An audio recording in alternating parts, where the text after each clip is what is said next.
Well, greetings one and all. There's my good friend, Mark Bunzel, the pride of Anacortes. How are you doing this evening, Mark? I should say this is your host, Peter Schrappen, your co-host, Peter Schrappen of Northwest Marine Trade Association, coming to you live from the new headquarters, Mark, of NMTA, where I'm settling in with the digs, getting the kinks worked out, and it's a delight to see you, my friend. Thank you. I get my fog report looking out over your shoulder there, seeing you've got a beautiful view of Lake Union right from the office there. So it looks like things are much clearer than they are up here in foggy, smoky Anacortes. Yeah, I think you might be jumping to conclusions here. It's is pretty brutal. The heat index or the air index moves from unhealthy to very unhealthy. I guess next is super duper unhealthy. Yeah, it's been Yeah, brutal.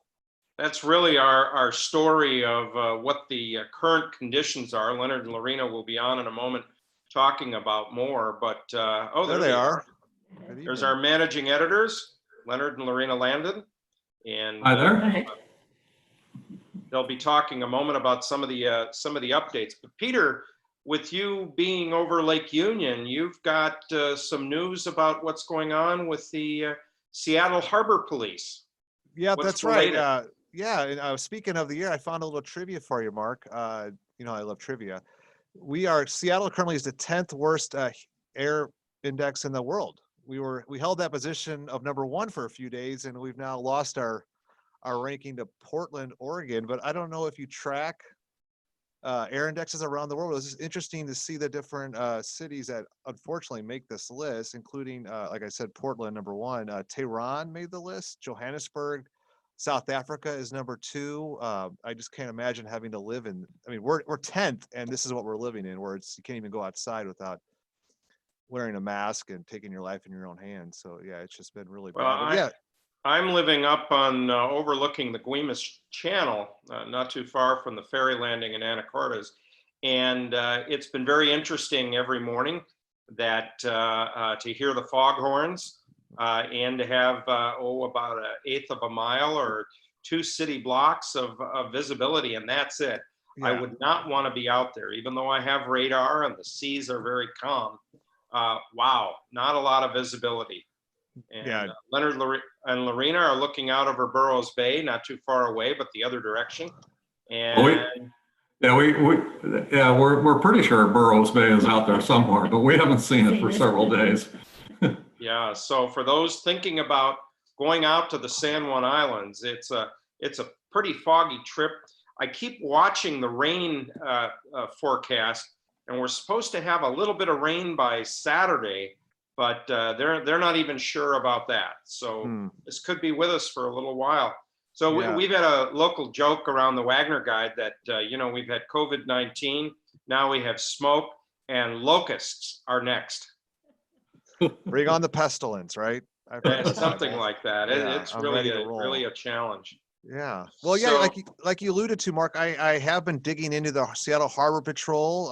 That is a big issue in the city of Seattle around the whole police defunding movement that's taken hold not just in Seattle but around the country. And there is apparently a little known part of the police department called the Harbor Patrol. And I say little known because I bet if you would ask the average Seattleite who does not own a boat or recreate on the water, you may not know of the Harbor Patrol's importance. And let me tell you how important they are. They are really the first responders when it comes to marina fires, to preventing drownings. They have a dive unit. They are all over the place on Lake Union and Lake Washington. Did a little homework, Mark, before we got rolling here. Guess how many miles of shoreline of freshwater in the Seattle area? ooh, that's a good question. I used to know that, and I don't know it Don't know. anymore. Now you're going to give me a guess. $1, it would say on Price is Right. 147 miles of freshwater and 53 miles of shoreline. And those have to be patrolled by someone. And that's some people are Seattle's finest out of that Harbor Patrol unit located right by Gasworks Park, right in the North Seattle area. So what's happened is there's 28 Harbor Patrol officers, and we'd like to see 30. We'd like to see more. We're fans of safe boating, and the Harbor Patrol enforces those boating safety laws. But what the city council decided to do is not to fund those 2 extra positions. So we're at 28 with a couple retirements and paid time off. We're actually a little lower than 28. And I met today with some city council members to share with them what the Harbor Patrol does, and was hopefully able to educate them. When I did that old-fashioned lobby, Mark, that they they pay me some money to do here. And we were able to, I think, move the needle a little bit, but that's an issue that I'm going to keeping close tabs on. I will put in the chat box an action alert that people at home can do out of their comfy pajamas, maybe while they're watching the show, maybe later tomorrow or tonight, just to let their city council members know just how important the Harbor Patrol is, because, I mean, you know how susceptible boats are to fires, and it's not the fire department that's the eyes and ears, it's this Seattle Police Department through the Harbor Patrol unit. So yeah. Yeah, they do an incredible job. We know a couple members and that help us at the Wagner Guide with some of the things, details about the local area. And it's interesting, the fire department usually gets a lot of credit for their work on the water. And sometimes, and you can mention this to some of your harbor police friends, the fire department's getting credit for when it's actually the Seattle Harbor Police. So they're truly unsung heroes. Yeah, the Rodney Dangerfield of Seattle's finest, for sure. Yeah. They get no respect, Mark. That was the joke. They get no respect. That's what I was doing there. I got it. Right on. I got All right, well, what's on tap tonight? Well, we're going to have Kevin Monahan in a little while talking about tides and currents, very interesting things, and some unusual things that you might not have thought about with tides and currents. And we want to keep you safe and have comfortable time on the water. And Kevin's going to talk about that, and we're going to chime in a little bit. But first, I'm going to toss the ball over to Leonard and Lorena. As always, they've been looking for all the news that's fit to print in the Wagner Cruising Guide for 2021. It's coming along nicely. Today, they showed up at my doorstep and handed me the 2021 edition. They're way ahead of schedule, and it's just brimming with information and very exciting. A lot of updates, a lot of changes. So Leonard and Lorena, I just took all your thunder away with everything you're going to do. You guys are doing such a terrific job. Tell us what's new.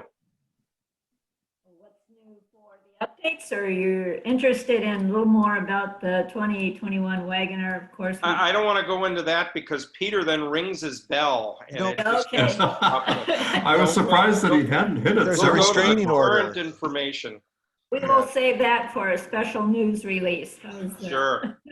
And Leonard's got some updates with some great deals at some marinas. So first of all, the updates continue. The COVID-19 table that we've had with all of the marina updates and the border updates, all of that we keep updating that, even though we're past prime season right now and in the shoulder season, but that keeps getting updated.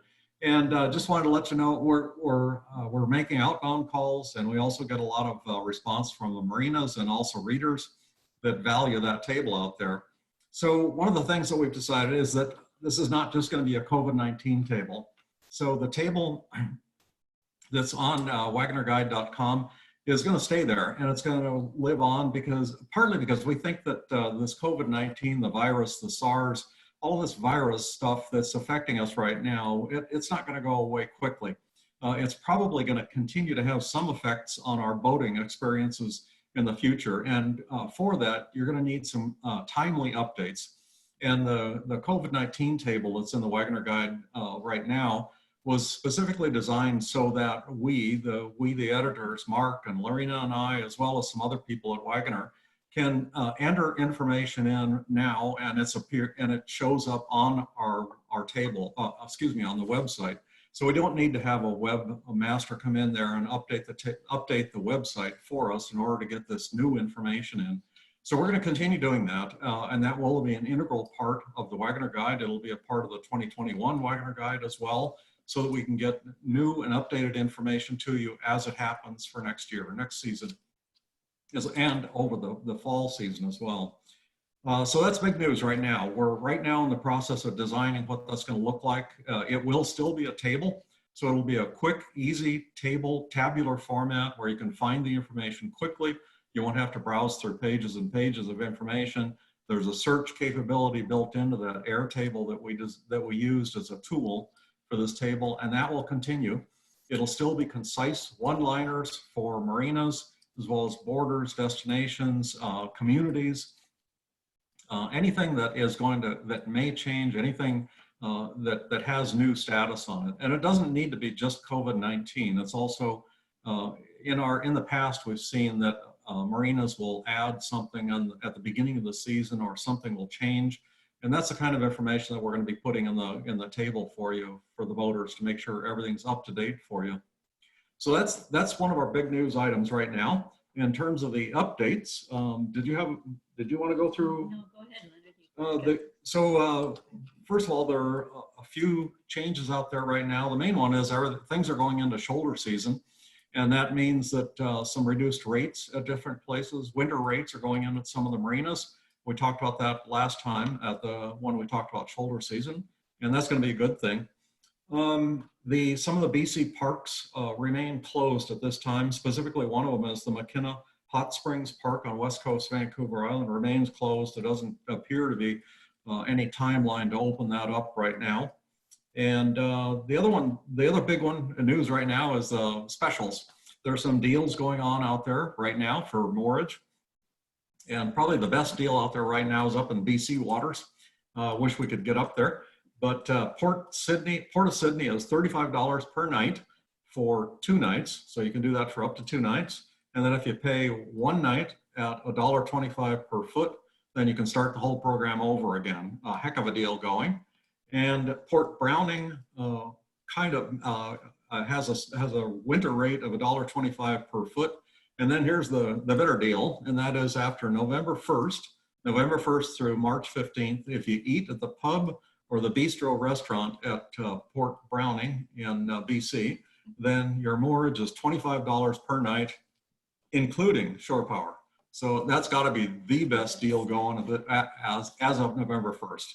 And so let me see if I get this straight. So I eat at the pub, maybe have a pint or 2 or more, which means I shouldn't be driving home anyway.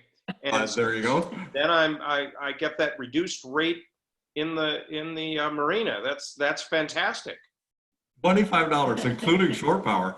That's got to be the best deal going. And that leaves you a whole lot of money to have not just 1 pint, but a couple of pints before you stumble your way back down to the dock. Well, not you. That's me. Thank you. Yeah. You're like almost making money on that adventure. Yeah. And then in U.S. waters, Rosario Resort has a deal that starts, it actually starts today. And that is if you book a room at the resort, in the lodge or in the mansion, then your moorage is free. So no charge for moorage if you show up and book a room there. So if you've got, certainly if you've got the overnighter, the 22-foot, 25-foot, the weekender type boat, show up there, your moorage is free, and enjoy the night up in the mansion. What's the spa like at Rosario? I didn't know that there was a spa there, but there is. Oh, there's an extensive spa there, but it's closed, right, Marina?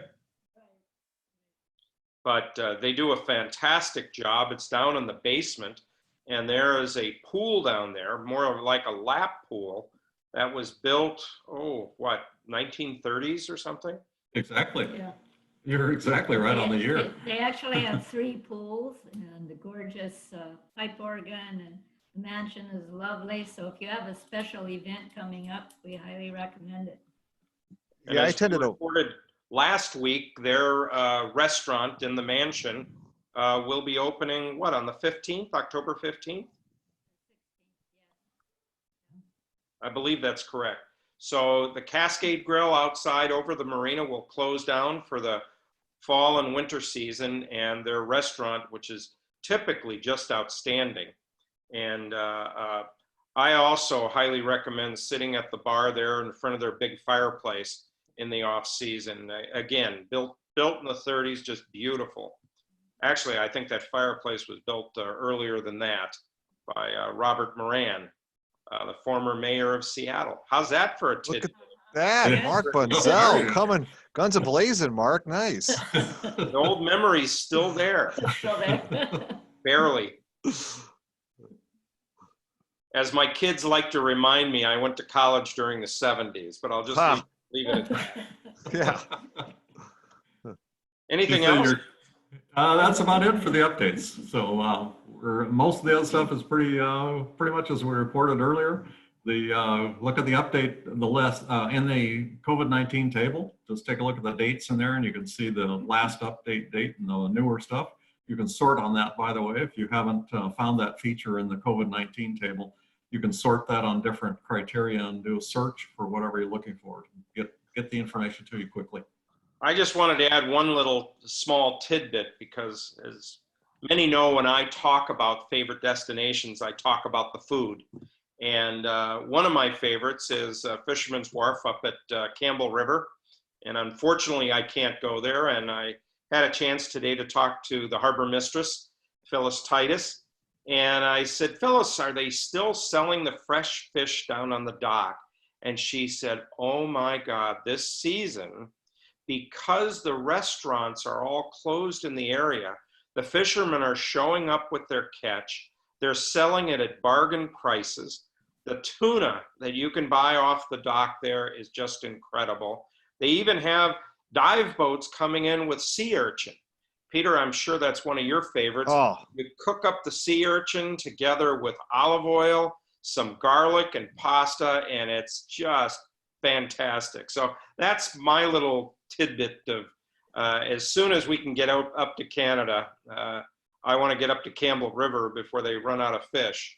But she says it's just fantastic and very inexpensive.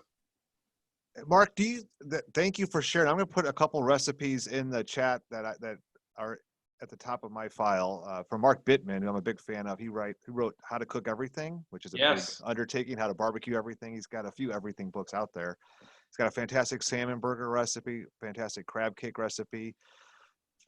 A little bit of a different topic for us, though, Mark. Do you have enough material to do like a haunted show? Could we do a haunted Seattle Boat Show live? I have no idea. It's not a subject I've delved into. Yeah. I've seen some boats running along where I saw nobody at the helm, and I wondered if they were ghost ships.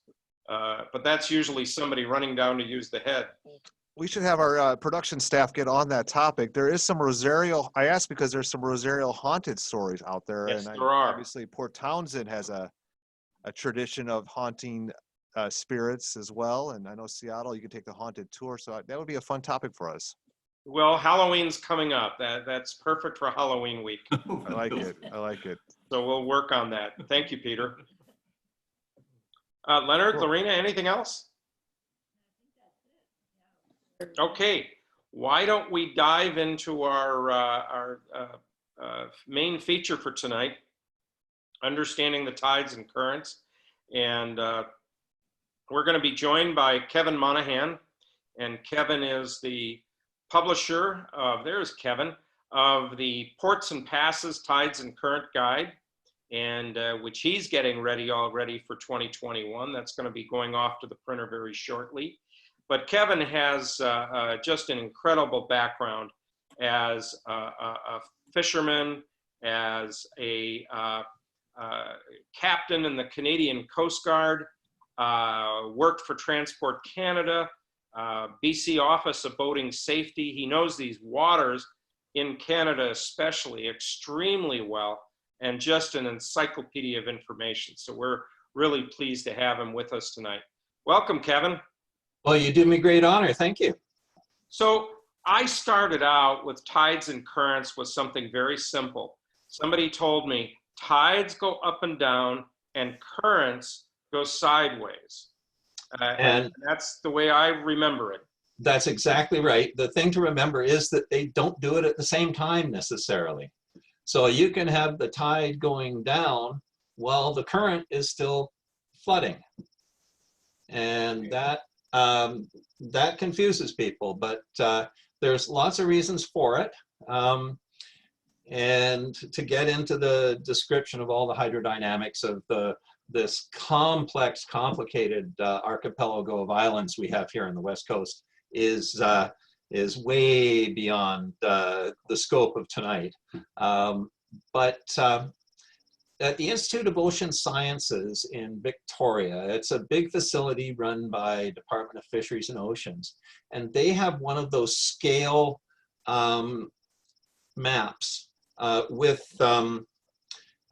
heights, so it's three-dimensional, of the entire Georgia and Puget Sound Basin, the Salish Sea. And then they have a little bit of plexiglass that they use to show the water surface.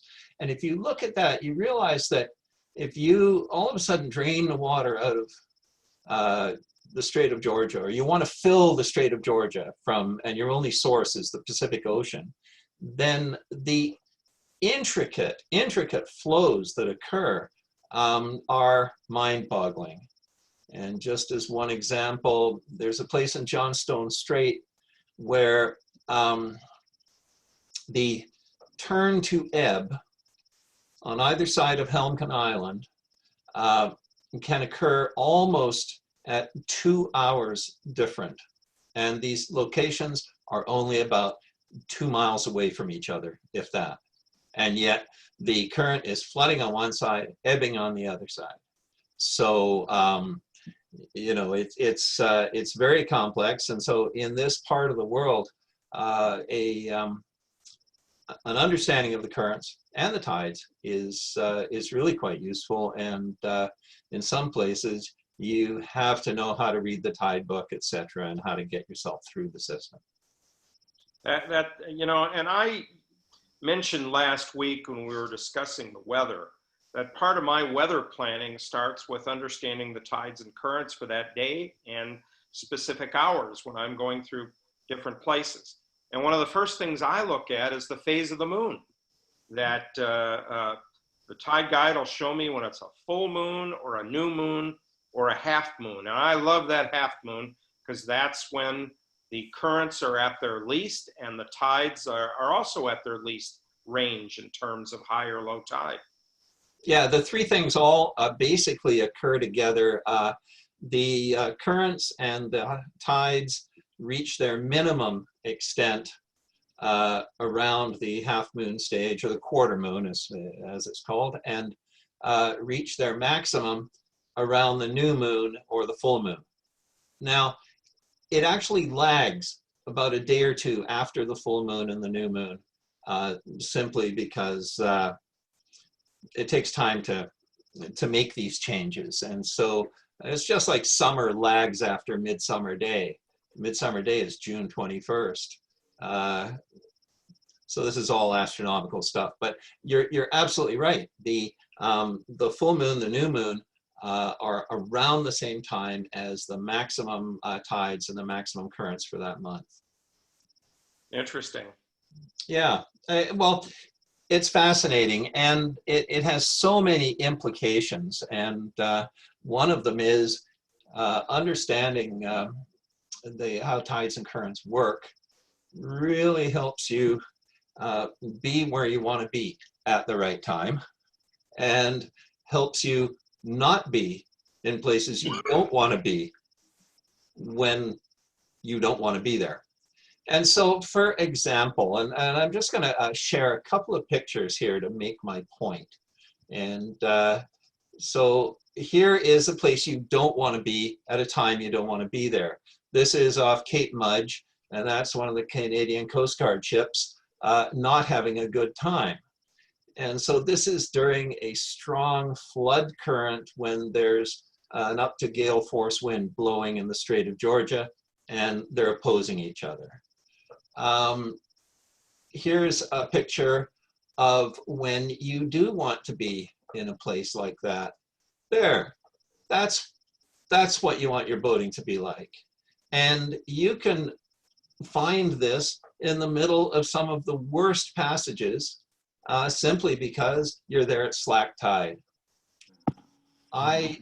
Kevin, we're not able to see the photos. Can you go down to share screen? Oh, I'm sorry. It's okay. Sorry. That's why we're here. Yeah, you got to tell me to smarten up and get my act together. Okay, so we're sharing screen now, and you can see the Canadian Coast Guard ship, correct? Yes. Okay, and that's when you don't want to be at Cape Mudge. Huh. And I think everybody would agree. You don't want to be there at that time. And here is a time when you'd be perfectly happy to be at this location because it's slack water. I liken it to a big city intersection. There we go. And the idea is there's certain times you should enter the intersection and there's certain times you shouldn't. And nobody is scared about crossing an intersection like this, or maybe you are when you first got your driver's license. But after that, you just learn the rule, follow the rule, don't go there when you're not supposed to be there. And everybody gets along fine. So there are those places where you just don't want to be there at certain times, and that's why we have current guides, and that tell you not only when it's slack, but also when it's maximum. And how do I know that? How do I Well, figure that out? You look in the tide book and it will tell you. We have two kinds of tables in the tide books. One is for tides and one is for currents. And the current tables will tell you when the water is slack, so there's no movement, or it's turn to ebb or turn to flood. It's when the water's about to reverse. And usually there's a few minutes of dead calm, and then on either side of that you have shoulders which vary as to the amount of the width of the window you've got to go through. Let's put it that way. And then the tide book will also tell you when it's maximum. So when the current is maximum. For those who are interested, I would like to just put in here, this is an email address. You're putting that into the chat box, correct? I am, and I just typed it in, but now, have I sent it? Is it there? You know, you could say it out loud and I could type it for everybody. Well, it's fairly long, but if you go to portsandpasses.com and then go to the updates page, you will see a quick guide button. And that quick guide button will take you to, actually, how's about I take you to the page right now?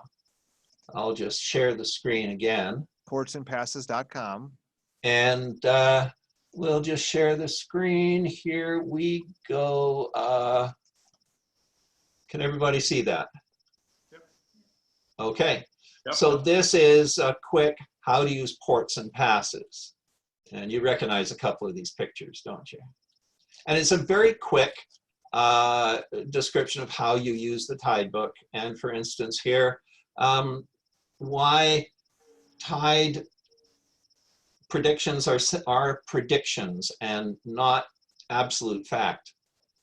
This was the pre-Christmas storm in 2008. I think everybody remembers that. And at here you can see that at Friday Harbor, the actual tide level was over 2 feet higher than predicted. And that was because the winds blew the, created basically a storm surge. A smaller version of a hurricane storm surge that pushed all its way into Juan de Fuca Strait and raised the tide levels throughout the Salish Sea. So I've heard of instances where some marinas will actually have the docks go to the very top of their pilings, to the point where the harbor masters were concerned about the docks actually going away from the pilings. That happened in Steveston back in the early 80s, where there was a surge like that from a very strong southeast storm. It basically, Steveston is protected from the Strait of Georgia by a sandy island. Actually, the locals call it Sandy Island.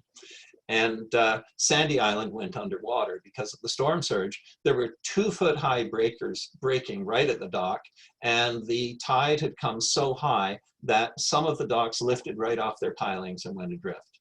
And there was a lot of damage to boats. The dike at Steveston was breached in one place, and so exactly right. So how do I avoid a situation like that when it's way beyond the conditions in my tide and current guide? Well, if there's no big storm predicted and you're not anywhere near the absolute height of the tide, the potential height of the tide, look through your tide book. And for instance, if you're in Steveston, look at the tides in Steveston and look at the highest tides of the year. Those highest tides of the year generally occur in December and January. And so you can quickly glance down and see where the biggest number is. And those are the days that you don't want to be in that area when there's potentially a big storm coming through. Got it. Okay. That simple, yeah. And the fact is that this is all very simple. You just have to be able to read the tide book and understand what it means. So,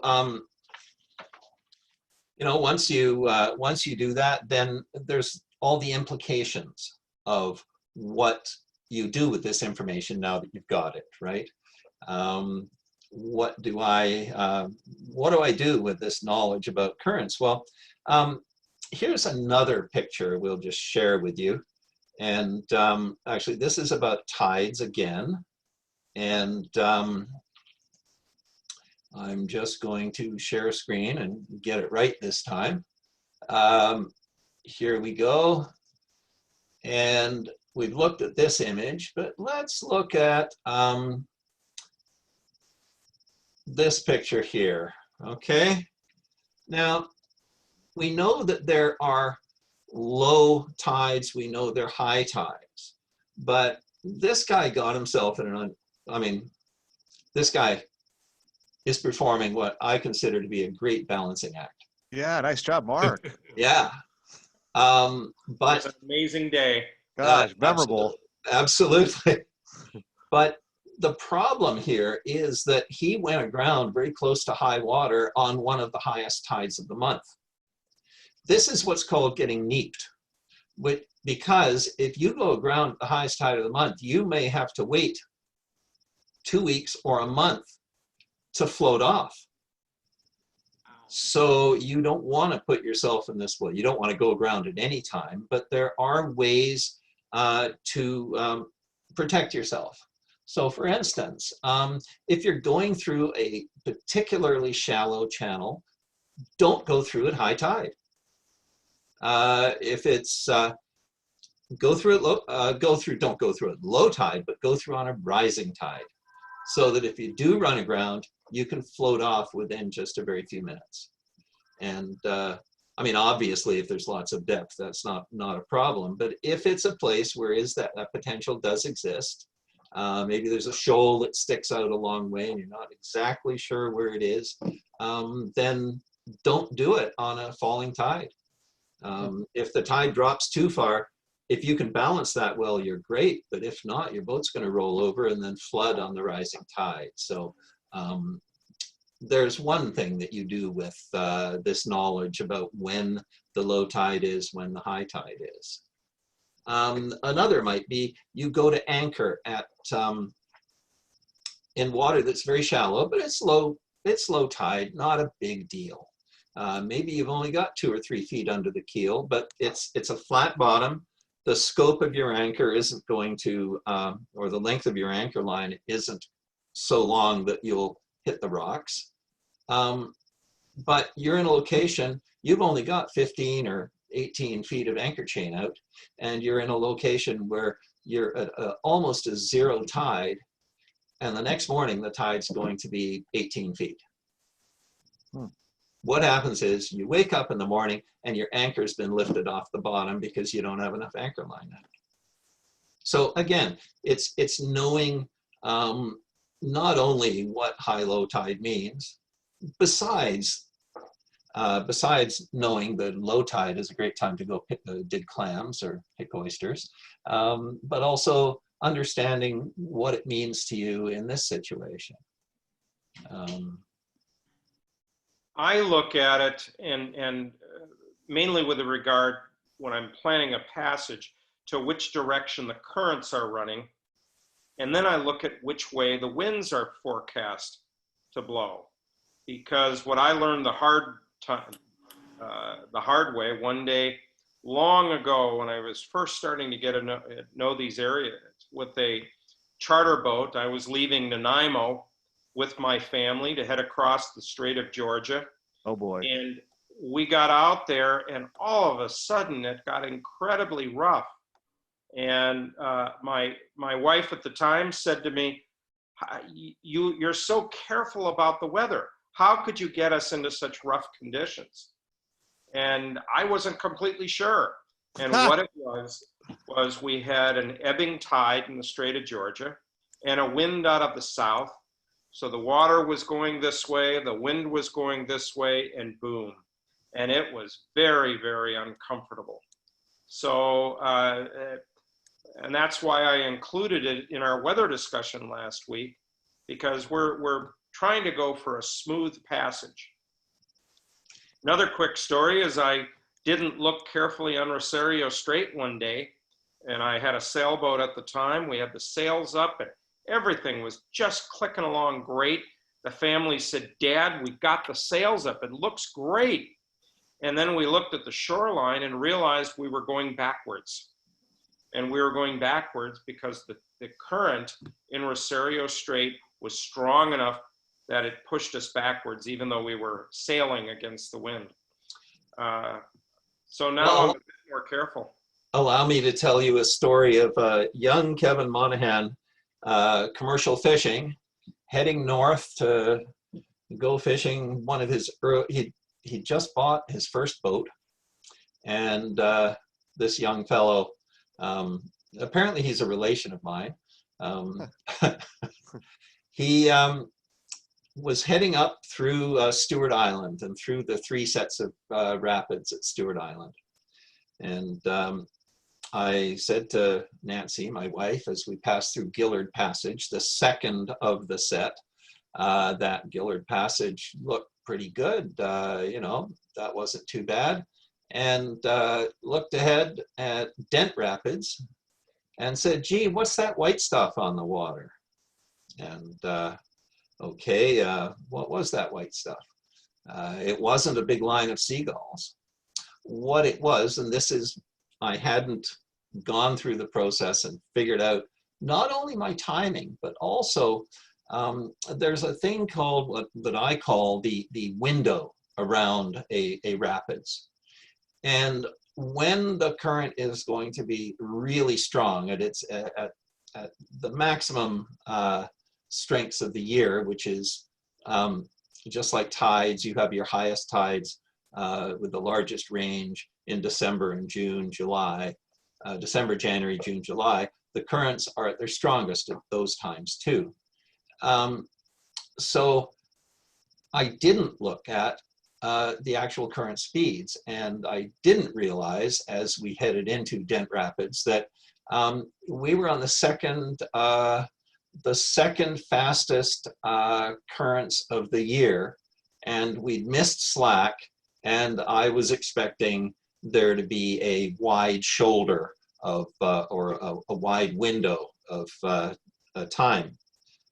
And well, it turned out that we were almost going backwards, and it was by this time there was a couple of feet overfall at Dent Point, and we got a really good scare, and we got an extremely uncomfortable ride. And because we're going against the current, we were there for quite a long time, which, you know, isn't the greatest.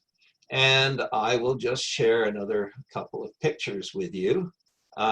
These aren't of me at the time, but they are pictures of somebody else in the same circumstances. Here we go. This is Dent Rapids. Can everybody see it? Yeah, yep. Okay. And this series of 3 photographs of the same boat going through Dent Rapids when probably not the best time to go through.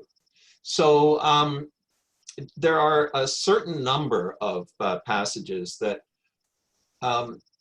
it's really important to get them right, and to, if not going through exactly at slack, go through close to slack. Kevin, how do I do that at Dent Rapids? Because every time I calculate it out, they turn to slack the opposite in the direction that I'm going. So what do I do? Well, what you do there, and it's described in a couple of different places, the strategy that you use for going through there. One is in the book that you, Mark, published of mine called Local Knowledge. And we also describe it a little bit in Ports and Passes, is that you have a wider window in the other narrows. So you go through the other narrows that are the Yucatán Rapids and Gillard Passage at the end of the current, so that you can get to Dent Rapids at slack.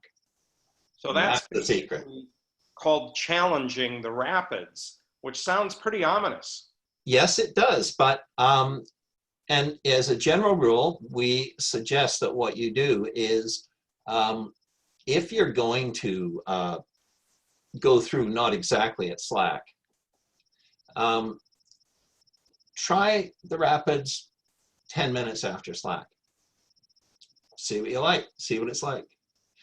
If you feel comfortable doing that, then try it 15, 20 minutes after slack. Some rapids, you'll say 15 minutes is that's as wide a window as I can put up with there. And other rapids, you'll say, like Greenpoint Rapids, you'll go through an hour after slack and it isn't a problem.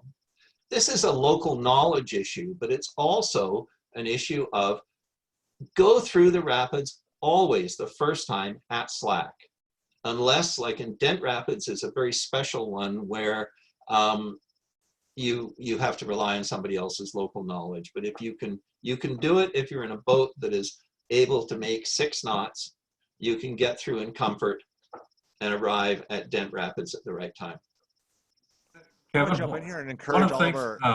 oh, I'm sorry, go ahead. That's Peter. okay. I was just going to encourage all of our viewers to jump in the chat box if they have any questions for Kevin. Go ahead, Leonard.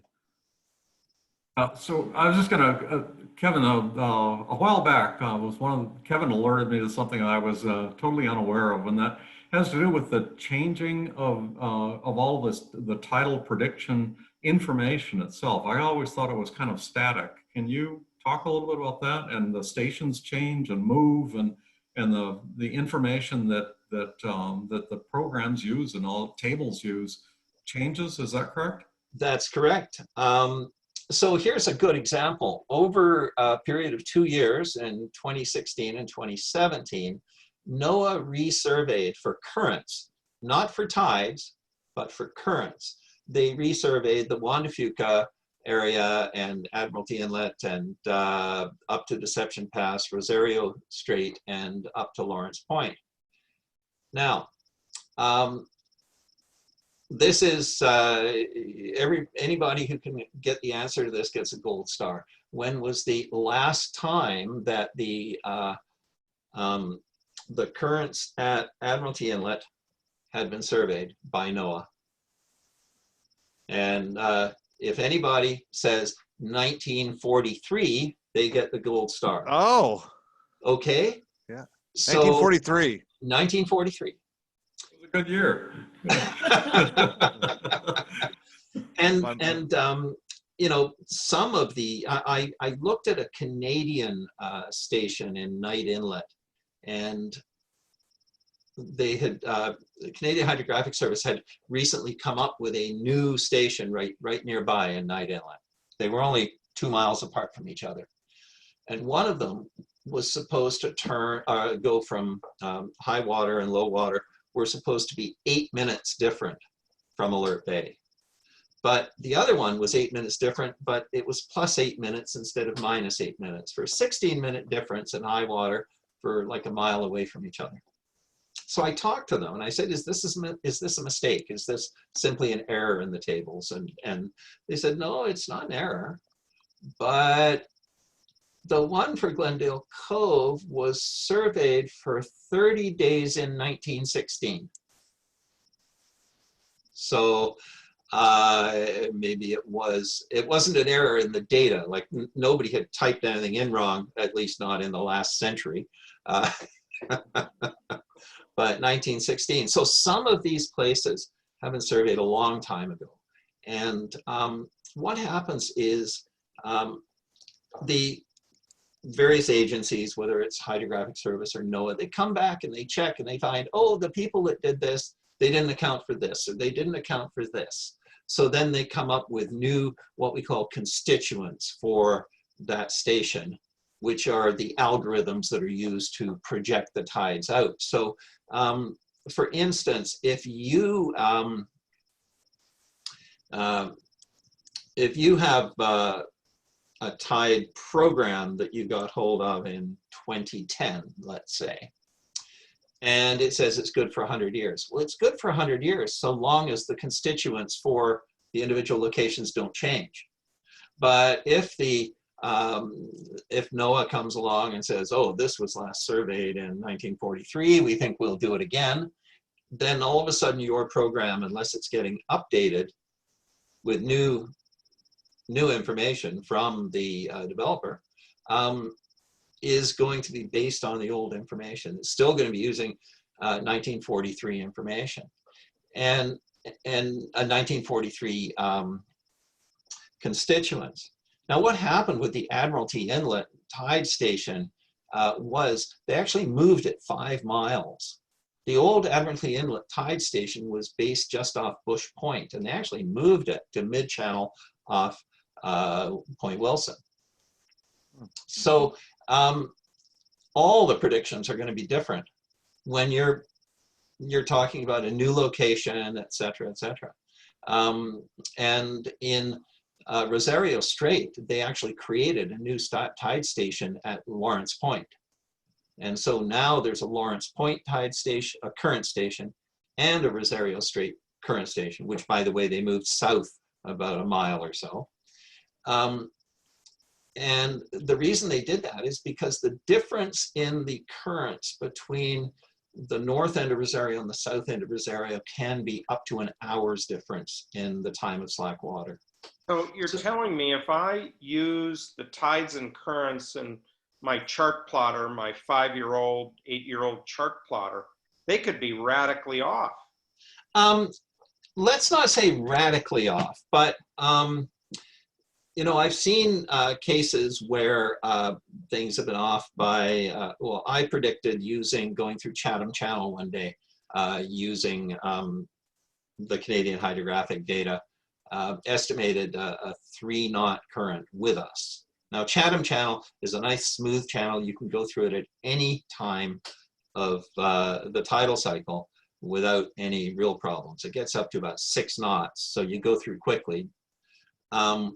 But other people were getting predictions that said it was going to be 6 knots of current at the time we went through. And my prediction was going to be 3 knots. Well, it turned out that they were using a program that wasn't even getting Canadian Hydrographic Service data. They were using old, obsolete data from NOAA, which was out of date, and the constituents to it were out of date. Now that's going to be taken care of because as of 2021, NOAA will no longer report on its tide stations that are in Canadian waters. They're only going to report. In fact, they won't do it on any foreign waters on the website. They'll direct you to the foreign country's hydrographic data. And NOAA is canceling publication of its books of tides and currents. Interesting. But, one way to check is take a look at what I do right now is look at Grenville Channel in northern BC. And if there is a current station for Grenville Channel, then it's not using Canadian data because Canadian Hydrographic Service doesn't have a current station in Grenville Channel right now and hasn't ever had one. If you use Coastal Explorer, they tell you which data set they're using. And so it'll tell you that this is US data that's been projected for Grenville Channel. But believe it or not, it's based on the time of the turns of current in Wrangell Narrows, and Alaska. then with an adjustment for Grenville Channel. And yet they're so far apart from each other. Yeah, we have found that one to be radically in error. It's a real good example. And I should add that we meaning Leonard, Lorena, myself, and Kevin have met with the Canadian authorities to try to convince them to put a tide station in Grenville Channel, because Grenville Channel is one of the main thoroughfares back and forth up the Inside Passage. So we'll see if we're successful with that one. Well, Mark, we've got a question. sorry, I was just going to say we met with them on March the 6th, and they said, yes, this summer we're going to put a current meter in Grenville Channel. So we thought, oh, wow, that's really positive. But then, of course, you know what happened during March of this year. Everything started getting shut down. I'm not even sure if they did do that. For one thing, the Canadian tide books, they stopped producing them, and they've stopped producing charts, and they're extremely difficult to get because they shut down their production facility because of COVID. So did they put out a current meter or not? I can't tell you at this point, but I think they recognized that it would be a useful thing to do. So Kevin, I'm going to jump in here. We've got a question from Peggy. If my current location is in between two locations in the tide book, how do I know which location to use? Okay, that's a good question. And what we have in both in every tide book, there are secondary tables. And in ports and passes, we have them at the back of the book. The Canadian books have secondary tables at the back, and you just look for the location, and it tells you which to use, and it tells you how many minutes difference there is. So it's useful to be able to use those secondary tables to get exact measurements of tides and currents. So I'm just going to pick then the location that's closest to where I am on the secondary tables. No, you're going to look for the location.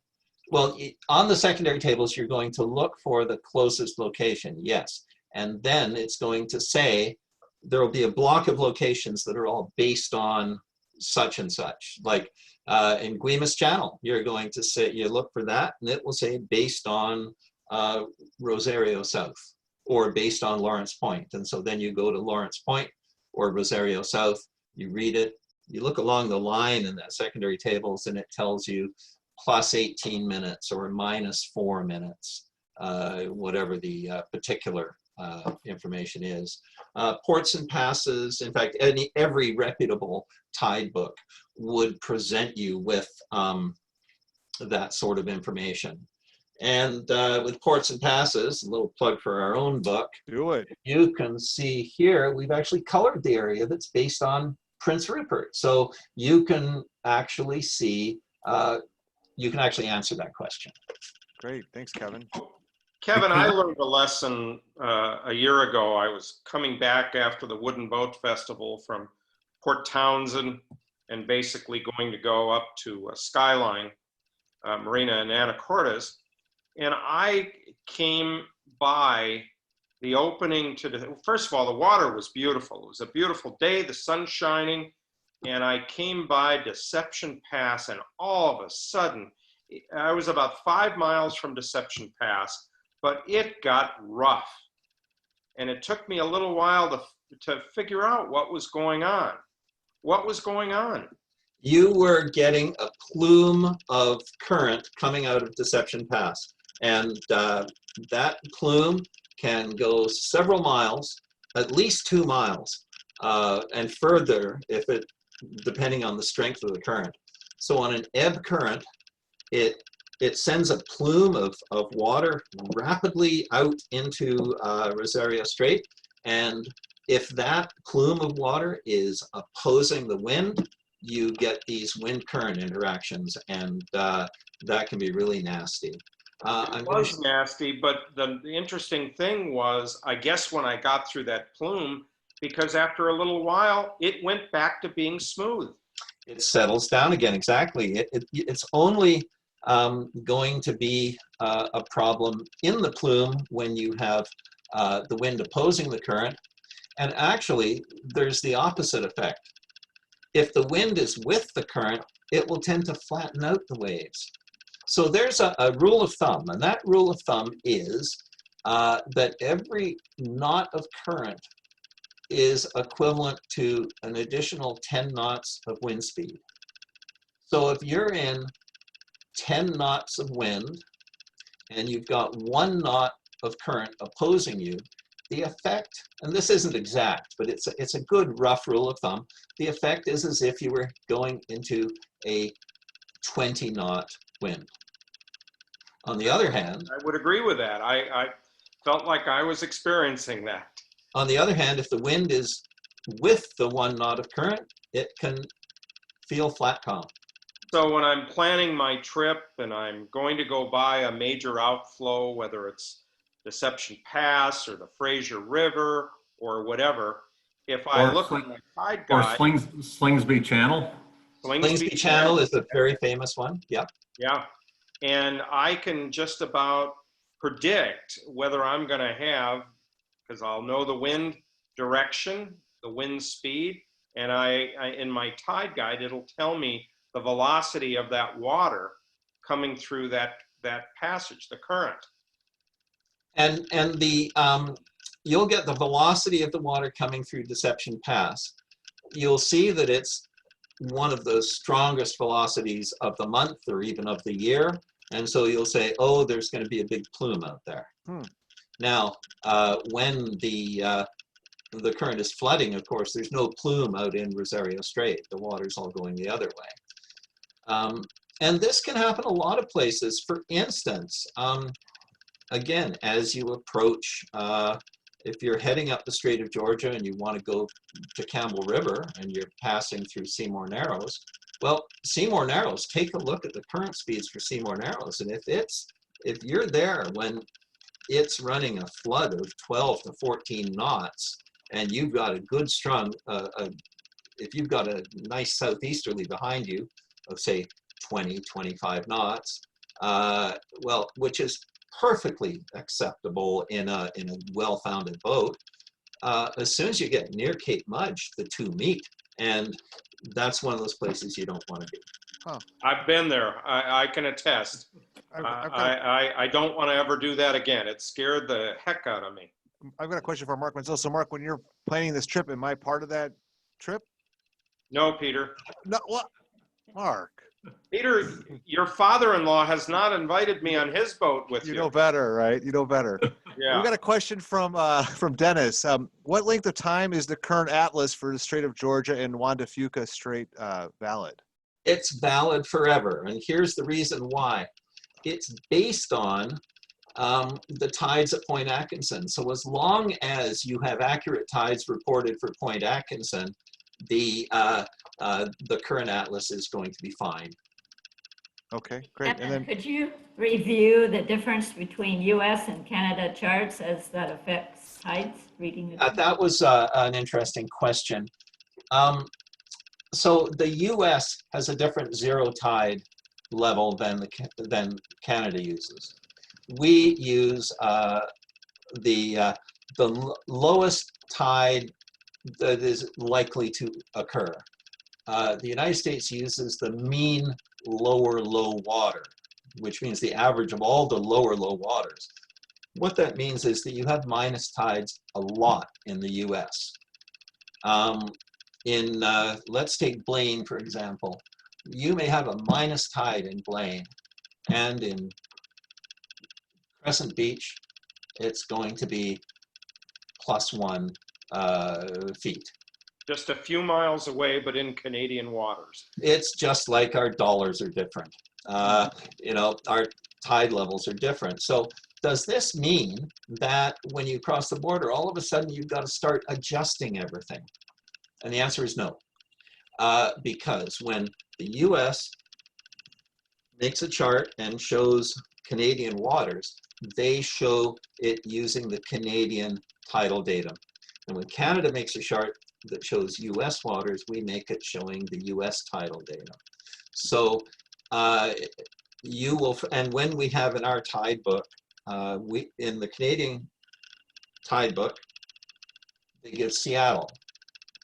Well, they give Seattle, but using the US data. Because if you're in Seattle, you'll be using US charts. You won't be using Canadian charts, and vice versa. The only difference comes when you're in a place like Blaine. I wouldn't advise using, if you were in Crescent Beach, using a Canadian chart to look at the tides in Blaine and figure that's what the tides will be in Canadian waters, because in Blaine they're reporting according to the US data. It's just like Point Roberts and Tawasin. You shouldn't try to cross the border with those secondary adjustments. Well, Mark, as we wind down here, we're a little bit over our time allotment. Any final questions here for Kevin? You're on mute, Mark. Mark, hit mute. 1 second, Mark. Mark, you're muted. Mark, There we go. there we Sorry go. about that. That's all right. Hanging This on every is word something there. that continues to fascinate me, and I know that we have courses on this at the Seattle Boat Show and so forth. You give a lot of these courses, and I really appreciate your information. Thank you very much. As part of our wrap up, I want to mention our sponsor. Once again, tonight is the Grospec Group, and I kind of get a kick out of showing, let me get that, there it is, some of their featured real estate listings. And this is a listing they have this week. Instead of the high end in Anacortes, this is a small cottage home for $450,000, which sounds incredible, but for Anacortes real estate, that's how it goes. 2 bedrooms, 1 bath, brought to you by the Grospec Group. And I'll mention that our featured house from 2 weeks ago, Yeah. it sold yesterday. Nice. Gone. We did it. We did It's it. working. I said we get credit for that one. And that Exactly. one was a beauty because it had its own dock and skyline right behind the house, which is a dream of mine someday, to have my boat right in the backyard. But Nice. take a look at the Grospec Group website and give them a call if you're interested in anything up in that area. Yeah. They have some docks, some condos for sale, and homes of all different price ranges. So Love we it. thank the Grospec Group for sponsoring Seattle Boat Show Live. Peter, Amen. that's almost Yeah. all I have for Yeah. this. Well, I want 10% of that sale, as you know, Mark. That's been my contract, so I'll expect to hear from them shortly. I'm sure. You can call Jean Grospec and I'll call her negotiate that directly. with I'll her. start spending that money tonight. Yeah, Well, you go for that. What an informative show. I sure learned a lot. Thanks, Kevin, for being on our show. Landon, it's great to see you. Mark, always fun to see you. This is episode 18. I did want to put a little plug in for something fun this week I saw. You can do your own murder mystery party with you and your friends. They don't have to be in the same room. The Office did an episode on this. I'm going to put the how-to instructions in the chat. So yeah, it's a beginner's guide to throwing a murder mystery party, Mark.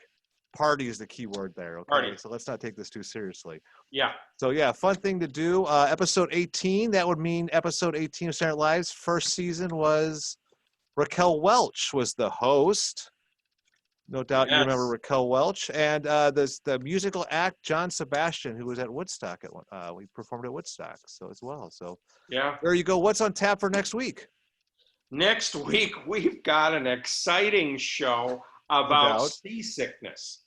And it's going to be interesting. We have Annie Feierheisen, who's our instructor at the Seattle Boat Show. She's a Harborview nurse. She's a liveaboard boater, really knowledgeable. She does our first aid course, which is tremendous amount of fun. And we'll play that up a little bit next week when she's on the show. But Peter, I have a little question for you. Oh boy. You know, the derogatory term for when somebody has a problem getting seasick is sometimes called HURL. Yes. Now, what does HURL stand for? Well, the H would be horizon. No, close. Uh, H is hydrate. hydrate. Thank you. I was getting there, Mark. I'll give you the U. U. Go ahead with the U. I'll give it to you. Use medication. Yes, of course, naturally. R is relax. Yep. And L is the last one, leap. H. L, You had it P, before. HURL. L is leap. What's the L is look at the Look. horizon. Look at the horizon. I was kind of started the H there, but there And you I've go. got a special gadget for next week's show. These Okay. goggles that create an artificial horizon. They're the stupidest things you've ever seen. I will model them just because of the show. And it sets an artificial horizon on the lens. Nice. We should get our get that brand at the Seattle Boat Show logo on that. Yeah, we definitely will do that. So I think with that, we need to wrap it up. All right. Call it a night. Yeah, I've got And kids to next put to week, bed. I want to learn more about HURL. That's right. Seattle Boat Show Live. All right. Well, thanks everyone for being at home. This is a fun show, informative show. We hope to see you all next Thursday. Have a great week, everybody. Thanks for having me on. Thanks. Good night. Bye. Kevin.